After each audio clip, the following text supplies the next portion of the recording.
Hi friends, welcome to Annams Recipes. இன்னைக்கு ஒரு simple lunch தான் பார்க்க போறோம். அதுக்கு வந்து சேப்பங்கிழங்கு வச்சு புளிக்குழம்போ எங்க மாடி தோட்டத்துல விளைஞ்ச பசலிக்கீரை வச்சு மசியலும் தான் பண்ண போறேன். இந்த செடியோட வீடியோ கூட நான் இந்த வீடியோலயே போடுறேன் பாருங்க. நீங்க என்னுடைய பொருட்களை வாங்கணும்னா கீழே வர்ற வாட்ஸ்அப் நம்பர்ல ஒரு ஹாய் போட்டீங்கன்னா எல்லா டீடைல்ஸும் வரும். அதை பார்த்து உங்களுக்கு என்னென்ன பொருள் வேணுமோ அதை நீங்க ஆர்டர் பண்ணி வாங்கிக்கலாம். இந்த சேப்பங்கிழங்கு புளிக்குழம்புக்கு சேப்பங்கிழங்கு 1/4 கிலோ அளவு எடுத்து குக்கரில் 2 விசில் வேக விட்டு தோல் உரிச்சிட்டு இந்த மாதிரி ரவுண்ட் ரவுண்டாக கட் பண்ணி வச்சுருக்கேன். சேப்பங்கிழங்கு வந்து இந்த மாதிரி இருக்கும். ஏன்னா நிறைய பேருக்கு சேப்பங்கிழங்கு சேனக்கிழங்கு கொஞ்சம் எந்த கிழங்குன்னு, சேப்பங்கிழங்கு வந்து இந்த மாதிரி சின்ன சின்னதாக இருக்கும். கொஞ்சம் கலர் வெள்ளையாக இருக்க மாதிரி இருக்கும். ரொம்ப கருப்பாக இருக்கிறது கருணக்கிழங்கு.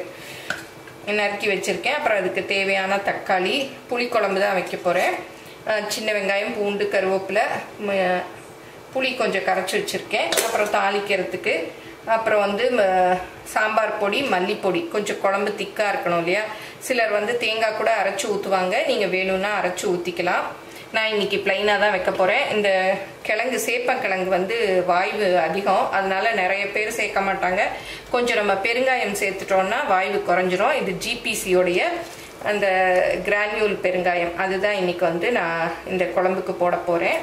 இது நல்ல ஸ்மெல் நல்லா இருக்கு.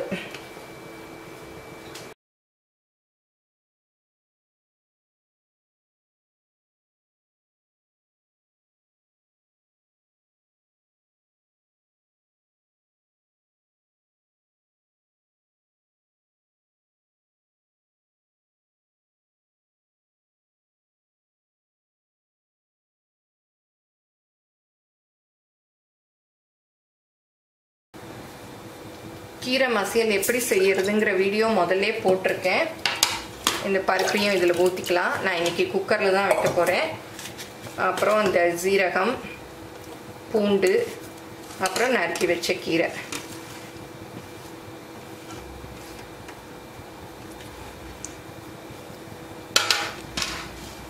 அப்புறம் இந்த வத்தல் மிளகாய் 2, உங்களுக்கு எவ்வளோ காரம் வேணுமோ அவ்வளோ போட்டுக்கலாம். நல்லா கிள்ளி போட்டுருங்க. போட்டு குக்கரை மூடி 2 விசில் விட்டுடலாம். இந்த குழம்புக்கு ஒரு 3 டேபிள் ஸ்பூன் அளவுக்கு எண்ணெய் ஊற்றிக்கலாம். புளிக்குழம்புங்கிறதுனால கொஞ்சம் நிறைய ஊற்றிக்கலாம். இதில் வந்து கடுகு கொஞ்சம், அப்புறம் சீரகம், வெந்தயம், அப்புறம் உளுத்தம்பருப்பு, அப்புறம் இந்த ஜிபிசி தூள் பெருங்காயம் அது கொஞ்சம் 1/4 டீஸ்பூன் அளவு. இப்போ எல்லாம் நல்லா பொரிஞ்சிருச்சு. சின்ன வெங்காயம் ஒரு 20 இது உரிச்சு வச்சிருக்கேன், அதுவும் போட்டுக்கலாம். பூண்டு, கருவேப்பிலை 3ஐயும் போட்டுக்கலாம். வெங்காயம் பூண்டு நல்லா வதங்கிடுச்சு. தக்காளியும் போட்டுக்கலாம். அப்புறம் இந்த நறுக்கி வச்சிருக்கோம் இல்லையா சேப்பங்கிழங்கு, அதையும் போட்டுக்கலாம்.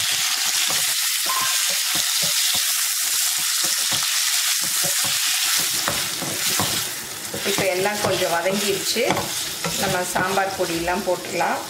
நிறைய பேர் கேட்டிருக்கீங்க குழம்புக்கு வந்து இந்த பொடி தான் போடுறதான்னு. நான் குழம்புக்கும் சாம்பார் பொடி தான் போடுவேன். எல்லாத்துக்குமே இந்த ஒரு பொடி தான் போடுவேன். 3 ஸ்பூன் அளவு போடுறேன். இது புளிக்குழம்பு இல்லையா, அதனால் திக்காக வரணும். 3 ஸ்பூன் போடுறேன். கொஞ்சம் மல்லிப்பொடியும் போட்டுக்கிறேன். மல்லிப்பொடி போட்டால் புளிக்குழம்பு வந்து நல்லா திக்காக வரும். ஒரு 2 ஸ்பூன் அளவு மல்லிப்பொடி, அப்புறம் இதுக்கு தேவையான உப்பு, அப்புறம் வந்து மஞ்சள் பொடி. இதை நல்லா மிக்ஸ் பண்ணி விட்டுறலாம். நம்ம கிழங்கு ஏற்கனவே வேக வச்சிட்டோம், அதனால இந்த மாதிரி பேனில் வச்சாலே போதும்.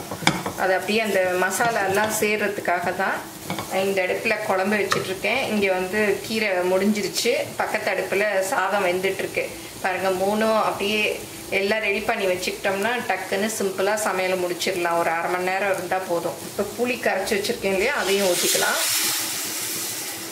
உங்களுக்கு குழம்பு எவ்வளோ திக்னஸ் வேணுமோ அந்த அளவுக்கு தண்ணி ஊற்றிக்கலாம்.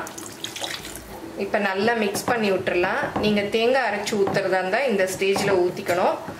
நான் இன்னைக்கு இந்த மாதிரி பிளெயின் குழம்பா தான் பண்ண போகிறேன். நல்லா மிக்ஸ் பண்ணி விட்டுட்டு ஒரு மூடியால் மூடி ஒரு 10 நிமிஷம் வேக விட்டுறணும். நான் மல்லிப்பொடி அரைச்சது எப்போவுமே வந்து ஃப்ரிட்ஜில் தான் வச்சுருப்பேன். ஏன்னா வெளியில் வச்சிட்டோன்னா அந்த ஸ்மெல்லு ஃப்ளேவர் எல்லாம் போயிடும், ஒரு மாதிரி ஆகிடும்.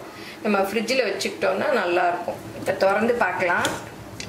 கீரை நல்லா வெந்துருச்சு பாருங்கள், சூப்பராக வெந்துருச்சு. உப்பு முதல்ல போட்டோன்னா வேகாது, அதனால் கடைசியில் தான் கீரையில் போடணும். இதுக்கு தேவையான உப்பு போட்டுடலாம். கொஞ்சமாக மஞ்சள் பொடி நான் ஃபஸ்ட்டு வேக வைக்கிறச்சு போட மறந்துட்டேன். இப்போ போட்டு ஒரு கொதி விட்டால் போதும்.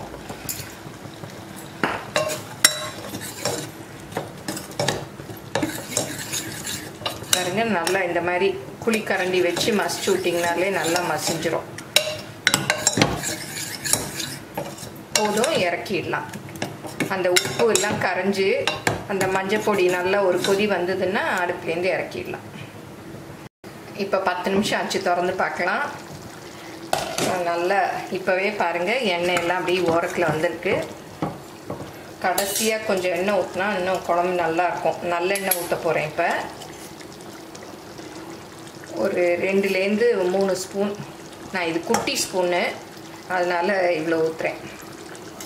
புளிக்குழம்புக்கெல்லாம் கடைசியில் இந்த மாதிரி நல்லெண்ணெய் ஊற்றி கொதிக்க விட்டோன்னா நல்லா டேஸ்ட்டாக இருக்கும். பாருங்கள், இப்போ நல்லா எண்ணெய் பிரிஞ்சு வந்துருச்சு, நல்லா வெந்துருச்சு. எல்லாமே பார்த்தேன், புளிப்பு உப்பு காரம் எல்லாமே கரெக்டாக இருக்குது. அடுப்புலேருந்து இறக்கிடலாம்.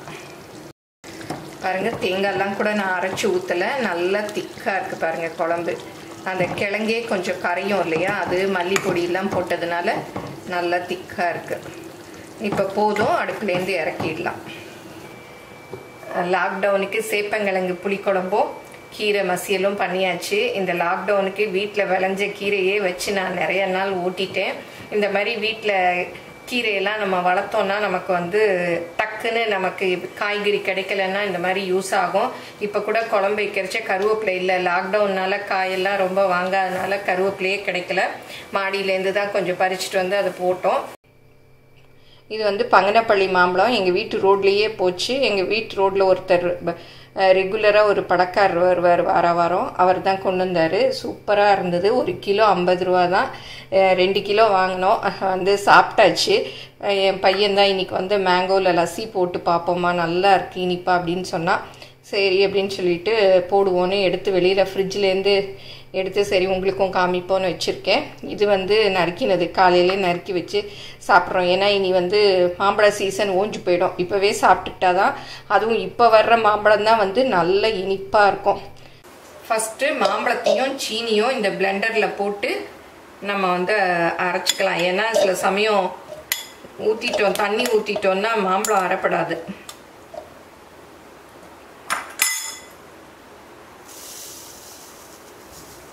இப்போ மாம்பழத்தை அரைச்சாச்சு. கொஞ்சமாக ஏலக்காய் பொடி ஒரு 2 சிட்டிகை அளவு போட்டுக்கலாம். அப்புறம் 1 கப்பு தயிர். தயிர் ரொம்ப திக்காக இருந்தால் தண்ணி ஊற்றிக்கோங்க, எந்த மீடியமாக தான் இருக்குது. புளிப்பில்லாத தயிர் தான் ஊற்றிக்கணும், அப்போ தான் லஸ்ஸி நல்லாயிருக்கும். இப்போ இதையும் நல்லா பிளெண்ட் பண்ணிக்கலாம். இப்போ ஐஸ் க்யூப்ஸ் போட்டுக்கலாம். இப்போ நல்லா பிளெண்ட் பண்ணியாச்சு. ரொம்ப திக்காக இருந்தது, அதனால் 1/2 கப் தண்ணி ஊற்றிக்கிட்டேன். இப்போ தான் நல்லா கரெக்டாக இருக்குது. நீங்கள் உங்களுக்கு தேவையான கன்சிஸ்டன்சி பார்த்து தண்ணி ஊற்றிக்கங்க. இந்த மாதிரி சர்விங் கிளாஸில் அப்படியே வச்சு இப்போ சர்விங் கிளாஸில் ஊற்றியாச்சு. இது மேலே நட்ஸு, அதாவது பாதாம் பிஸ்தா நீங்கள் வேணும்னா போட்டுக்கலாம், இல்லாட்டா சும்மா கூட குடிக்கலாம். அப்புறம் கொஞ்சம் குங்குமப்பூ. இதெல்லாம் அவங்கவுங்க விருப்பம்தான், வேணும்னா போட்டுக்கலாம், இல்லாட்டா சும்மா பிளெயினாக அப்படி குடிக்கலாம். இப்போ மேங்கோ லஸ்ஸி ரெடி. ஈவினிங் டிஃபனாக பனீர் புர்ஜியை ப்ரெட்டில் வச்சு சாண்ட்விச் மாதிரி பண்ண போகிறேன். இதுக்கு தேவையான பொருள்லாம் எடுத்து வச்சுருக்கேன். செய்யறச்சே என்னென்னு பார்த்துக்கலாம். நான் இன்றைக்கி வந்து இந்த சாண்ட்விச்சுக்கு மாடர்ன் வீட் பிரெட்டு தான் வாங்கி வச்சுருக்கேன். இப்போ வந்து பனீர் புர்ஜி எப்படி செய்யலான்னு பார்ப்போம். ஒரு 4 ஸ்பூன் அளவுக்கு எண்ணெய் ஊற்றிக்கலாம். எண்ணெய் காஞ்சிருச்சு. இதில் பொடியாக நறுக்கின வெங்காயம், பொடியாக நறுக்கின பச்சை மிளகாய், அப்புறம் இஞ்சி துருவி வச்சுருக்கிறது அதையும் போட்டுக்கலாம். பூண்டு பொடியாக கட் பண்ணி வச்சுருக்க அதையும் போட்டுக்கலாம். இந்த புர்ஜிக்கு தேவையான உப்பு போட்டுடலாம். உப்பு போட்டோன்னா வெங்காயம் சீக்கிரம் வதங்கிடும். பொடியாக கட் பண்ணி வச்சுருக்க தக்காளியும் போட்டுடலாம்.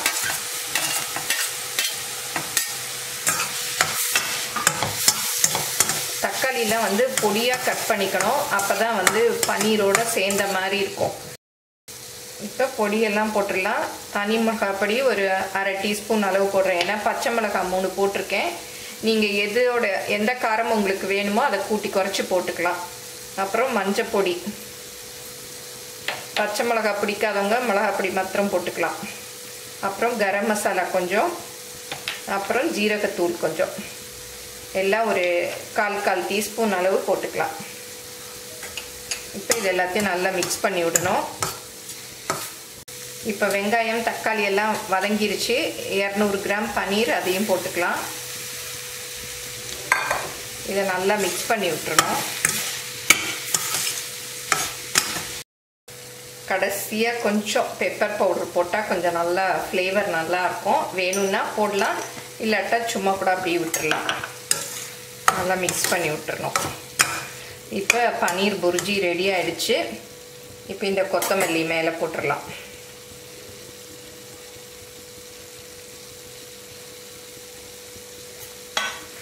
நல்லா மிக்ஸ் பண்ணி விட்டா ரெடி. இதை வந்து நம்ம சப்பாத்திக்கு கூட வச்சு சாப்பிட்லாம். சப்பாத்தியில் நடுவில் வச்சுட்டு ரோல் பண்ணி சாப்பிட்லாம். ஃப்ராங்கி மாதிரி இருக்கும். இப்போ தோசைக்கல்லை சூடு பண்ணிவிட்டு அதில் கொஞ்சமாக நெய் ஊற்றிக்கலாம். ஊற்றிட்டு ப்ரெட் அப்படியே இது பண்ணி வச்சுடுங்க. இந்த கேஸ்ட் அயனில் நிறைய ஊற்றிட்டோன்னா அந்த ஓரத்துக்கு போயிடும். அதனால் சென்டரில் வந்து ஊற்றிக்கலாம். அப்புறம் இந்த பன்னீர் புர்ஜி செஞ்சு வச்சுருக்கோம் இல்லையா, அதை வந்து சென்டரில் அப்படியே வச்சிடணும் ப்ரெட்டில்.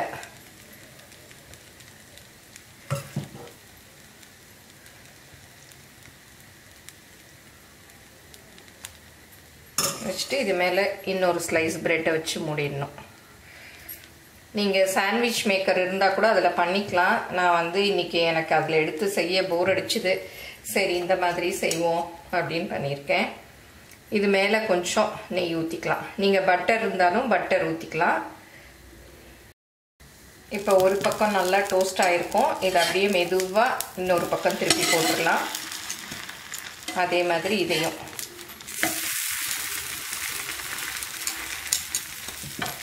பாருங்கள், நல்லா ரோஸ்ட் ஆயிடுச்சு.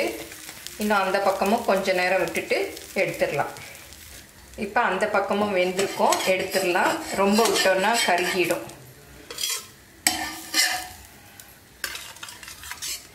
இது அப்படி வேணாலும் சாப்பிட்லாம், இல்லாட்டா இந்த மாதிரி கட் பண்ணிட்டும் சாப்பிட்டுக்கலாம். ஆன்லைனில் என்னுடைய பொருட்களை வாங்கணுன்னா shop.annamsrecipes.com அப்படிங்கிற சைட்டுக்கு போனீங்கன்னா என்னுடைய ப்ராடக்ட் லிஸ்ட் எல்லாம் இருக்கும். அதில் எது வேணுமோ அதை செலக்ட் பண்ணி நீங்கள் வாங்கிக்கலாம். Credit card, debit card options எல்லாம் இருக்குது. நீங்கள் ஆர்டர் பண்ணி வாங்கிக்கலாம்.